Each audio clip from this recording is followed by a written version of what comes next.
Barrister Suman বন্ধুর বউকে শাড়ি দিলেন, বোঝা যায় বন্ধুর বউর সাথে আমার সম্পর্ক। ব্যারিস্টার সুমন দুইটা শাড়ি, এত শাড়ির মধ্যে দুইটা শাড়ি তার বন্ধুর বউ পেয়ে গেছে। এটা কত মজার নিউজ, আমি এগুলোর জন্য প্রস্তুত। রিপোর্টটা হয়েছে প্রথম আলোতে, আর প্রথম আলোর মতো পত্রিকা করার পরেই সবাই একটু মজা পাইছে, কারণ প্রথম আলোতে একটা আস্থার জায়গা আছে। কিন্তু প্রথম আলো যে নিচে নামতে নামতে শাড়ি পর্যন্ত খোলা শুরু করছে। একটা হচ্ছে গিয়ে ব্যারিস্টার সুমন যতদিন এমপি আছে তার পরিবার এবং সে কোনো সম্পদের মালিক হবে না। আমি এমপি হিসাবে প্রতি যা বরাদ্দ পাই সব আমি ফেসবুকে দিয়ে দিই। এই প্রথম ইন দ্য হিস্ট্রি। আমার এমপি সাহেবের বেতন কত আপনারা জানতেন আগে? এই যে আমি যে 1,72,000 বেতন পাই মাসে, এটা আপনারা প্রথম জানছেন।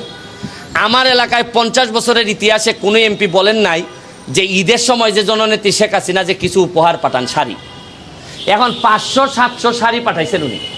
তা এই এমপি সাহেব কি দেখছেন যে ঘরে ঘরে গিয়া কি কেউ শাড়ি দেয়?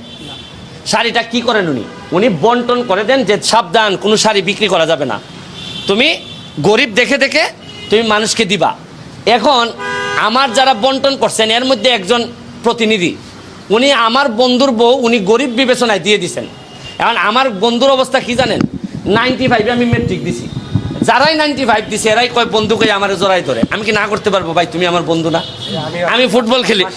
ওই যে উনি একজন আছে 95, উনি যদি জড়াই ধরে বলে আমার বন্ধু, তা আপনারা তো রিপোর্ট করবেন যে একজন বন্ধুর সাথে দেখা। কিন্তু বন্ধু, আর এমনভাবে সাংবাদিকরা রিপোর্ট করে যে ব্যারিস্টার সুমন বন্ধুর বউকে শাড়ি দিলেন, বোঝা যায় বন্ধুর বউর সাথে আমার সম্পর্ক।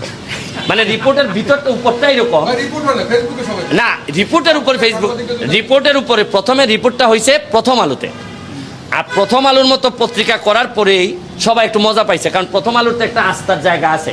কিন্তু প্রথম আলো যে নিচে নামতে নামতে শাড়ি পর্যন্ত খোলা শুরু করছে, এটা তো আর আমরা জানতাম না।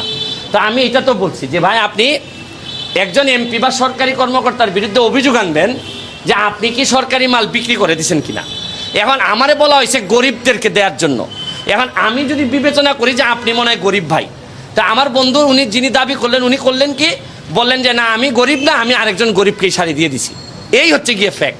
কিন্তু উনি ফেসবুকে এত সুন্দর করে লিখেছেন, এইখানের মধ্যে যদি উনি আমার বন্ধু হইতেন তাহলে উনি গরিবের শাড়ি ওনার কাছে আসছে, উনি শাড়ি দিয়ে দিচ্ছেন গরিবদের গণ।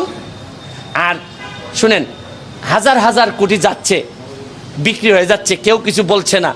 আর ব্যারিস্টার সুমন দুইটা শাড়ি, এত শাড়ির মধ্যে দুইটা শাড়ি তার বন্ধুর বউ পেয়ে গেছে। এটা কত মজার নিউজ, আমি এগুলোর জন্য প্রস্তুত, কারণ আমি এক ধরনের সাংবাদিকই তো আপনাদের মতো। সুতরাং আপনাদের চাই চরিত্র সম্পর্কে বা আপনারা আমার চরিত্র সম্পর্কে ভালো জানেন। আর আমি শুনেন, দুইটা জিনিস আমি কনফার্ম করে রাখছি।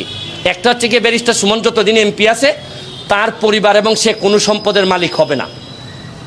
এবং আমি আমার গ্রিন কার্ড, আমেরিকান যে আমার সাথে টাই গ্রিন কার্ড ছিল, এইটাও আমি জমা দিয়ে আসছি। এবং আমি কথা দিছি 9.5 লাখ টাকা নিয়ে আমি এবার নির্বাচন করছি। আগামীবার যদি নির্বাচন করার খায়েশ আমার থাকে, যদিও যে অবস্থা প্রথম 3 মাসে আমার 12 কেজি ওজন কমছে, আমার মনে হয় না আমি শেষ পর্যন্ত টিকতে পারবো কিনা 5 বছর। তা আবারও যদি খায়েশ হয় তো ওই 9.5 লাখ টাকা নিয়েই আমি যাদেরকে অবদান রাখবো, এরা আমার জন্য বিনা পয়সায় কাজ করে আমারে যদি জিতাবে। আর এমপি হিসাবে আপনি মনে রাখেন, সুবিধা যদি না নেন তাহলে যে ভাই কত অসুবিধা, আপনি আধা পাগল হয়ে যাবেন। 7.5 লাখ মানুষ প্রতিদিন আপনার ঘাড়ের উপর শ্বাস ফেলে। আমার গত পরশুদিন ঘূর্ণিঝড় হয়েছে, ঘূর্ণিঝড়ে আমার ঘর টিন উড়ে গেছে প্রায় 400 থেকে 500 মানুষের।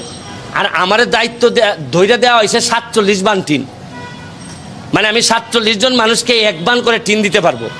যারা টিন পায় নাই তারা আমার 14 গোষ্ঠী তুলে গালাগালি করতেছে, এই মেয়া তোমারে ভোট দিছি মেয়া, তুমি একটা টিন দিতে পারো না। এখন আমি টিন যদি সরকারের বাইরে গিয়ে দিতে হয় তাহলে কিছু চুরি করতে হয়। আর আমি হাইকোর্টের অ্যাডভোকেট হিসাবে যা ইনকাম করি তা আমার পরিবার এবং আমার এলাকার জন্যই। আর নাইলে তো আমার গম চাউল বেচতে হবে, আর বলতে হবে যে আমি এমপি সাহেব আসেন কিছু কথা বলি।